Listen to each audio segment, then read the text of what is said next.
Hi, and welcome to this video on the data analysis tools.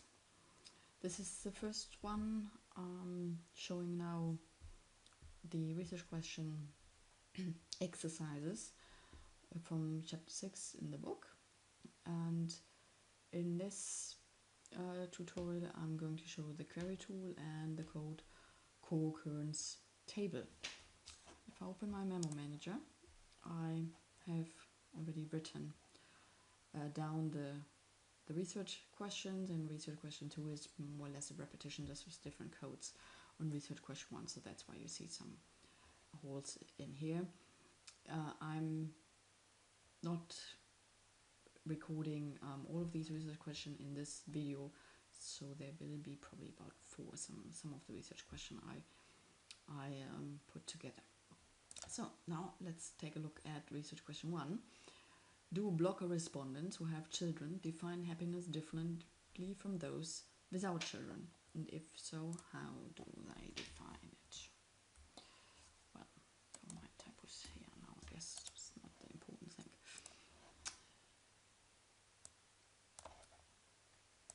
So just for those who new to the project, we have 2 blocks here in this data set.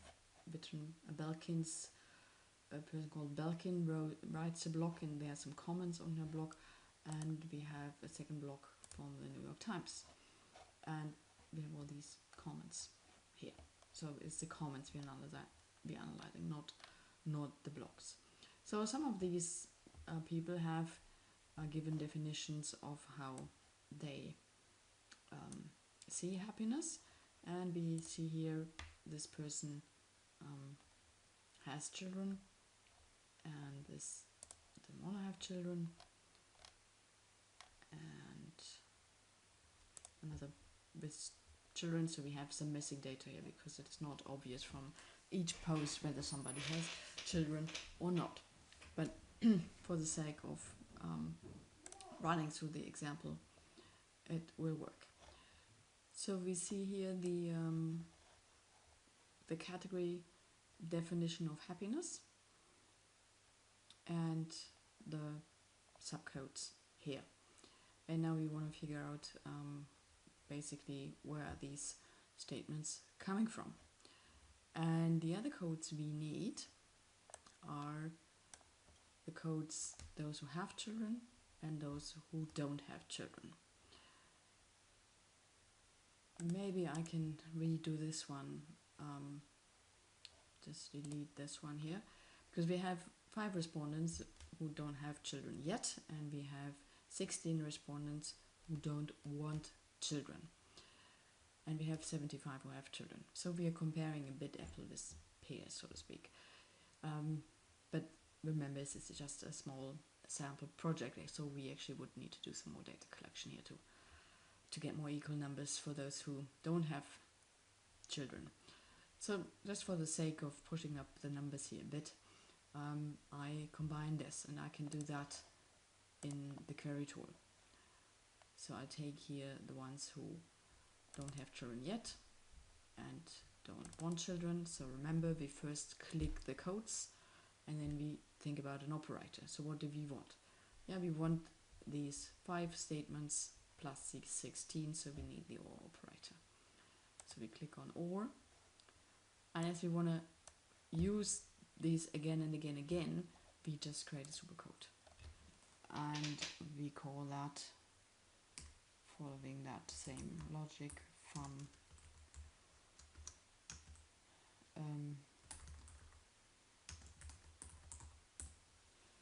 without children. And can clear this for now. So we have here the without children and those who have children. So these are the 2 codes we need, and then we need the definition of happiness codes. I just take the subcodes, and I create a new code family that I call research question 1. So we can now just focus on these codes that are interesting for research question 1. Set it as global filter, so I'm not bothered by any of the other codes. Now I move on to the query tool first, because we could answer this question using the query tool, and we will basically normally in a second step, but I want to show you why sometimes it's reasonable to use the code-coccurence explorer first, or most of the time it actually is, and then to do the follow-up in the query tool. Because now we would have to do 1, 2, 3, 4, 5, 10 queries in order to compare whether definition of happiness is a feeling, has that been mentioned by somebody with children or without children. And we have to do that for state of mind and fulfillment, subjective and long-term view. So let's just do it with fulfillment here. So also remember from the introduction, you start to click that code whose quotation you want to read. So we don't want to read the entire blog post by the person who has no children, or by the one who has children. We want to only read that bit on the definition of happiness. Sometimes it can be the same, but sometimes they have also mentioned other things. So then we take without children and we say co-occur. Do these two codes co-occur somewhere in the margin. So they do one time for those without children. So let's just review that here. Yeah, so we just pick up on the definition of happiness in that longer post. Let me click the query the other way around. So I did click clear. So I start with the code family without children, and then fulfillment and co-occur. I also get one quotation, but now I get an entire blog post. And actually I don't want to read everything that's around it, at least not for the moment. I want to focus on the definition of happiness one. So remember, you click the quotation whose context, or whose not context, whose content you want to read. So let's take the long-term view without children, and there's nil result, no result. Take happiness is a feeling, those without children, co-occur, nil. So we get lots of nil results if we click that way. Let's do one comparison, one with those who have children. So fulfillment, have children, co-occur. So now we actually get some results here. We get 9 quotations. Yeah. So lots of clicking and sometimes no result. Of course, no result is also a result, but we can do that a bit quicker. And at least for getting an overview of what's happening. So instead of the query tool, we first click on the co-occurence table.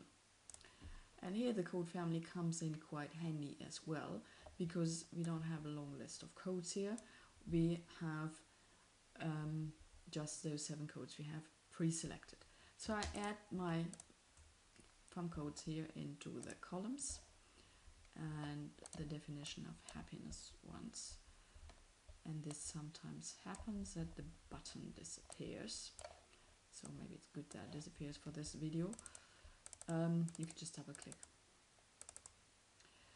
If the button doesn't show up there, sometimes display problems related to this table. So if you don't see the add remove button, you just double click. And by the way, if you haven't worked with the table yet, this is what you see. Yeah, I set it back to the kind of default settings to kind of start explaining that. So the first number is the frequency. The second number is the C coefficient. That's that button here. It's a number between 0 and 1. And it's similar to correlation coefficient. Yeah, so perfect correlation would be 1. The yellow circle kind of indicates, well, it's a low number, but you know, it's like a high overlap here, partly also an and overlap. Maybe it still might be interesting to look at that. But of course, with that kind of data set, that C coefficient doesn't make any sense. If you have 300 cases, 500 cases, or 2,000 cases, if you import survey data, then you move into statistical directions, and then it might make sense to work with the C coefficient. It comes from quantitative content analysis. in the book I explain a bit more about that, and also in the manual, in the Atlas manual, you see you can get the formula behind it. So I get rid of that C coefficient, so we have pure frequency. But if we click on the cell, remember, if I click here again, I get the number. It's only 1. And if I open it, why do I get 2 quotations? Because we have 1 quotation for the column code and 1 quotation for the row code. And Atlas shows both. Yeah, if we look that up in context, that's that one and that's the other one. So no, actually it's saying we picked up on before. Yeah, so we get the long one, which is actually the whole blog post on from that person here, and then we get the short one. This is just on happiness, meaning, fulfillment. Here again we get to move the screen. We get that short bit, which is definition of happiness is subjective, and then we get the long blog post. But we only have 1 hit. We have 2 quotations that are involved in the hit, but Atlas only counts the hit. So here we have the same, it's a 9, 1, 2, 3, 4, 5, 6, 7, 8, 9, 10, 11, 12, 13, 14, 16, 17. So that's 1 and occurrence, because we would have a maximum of 18. Well, sometimes depends on if you have nested quotations within a longer one. Yeah, the numbers, we could have 3 quotation involved in 2 hits. Yeah, so we can always get a maximum of twice as many quotations. If you have a 9, here would be 18, here would be 4. We do get 4. So we have overlaps, and we don't have and occurrence here, so just in case. And here you see we have a long quotation and it occurs in there twice. Here, probably. That so seems to be, yeah, it's difficult, you can't really tell from the list. But you know, you could imagine a long segment, and within that blog post 2 times somebody has mentioned that happiness is subjective. If you want to get rid of that here, you can just click here, and then you see your number again. So that's kind of a first introduction to the code-coccurence table. I show you a few more things. If you click on that branch here, I like to see actually my code colors as headers. You can get rid of the fixed size, so Atlas makes the column as wide as it needs for the code name. And yeah, and you see it's has automatically increased to the column width. And I do like no colors here.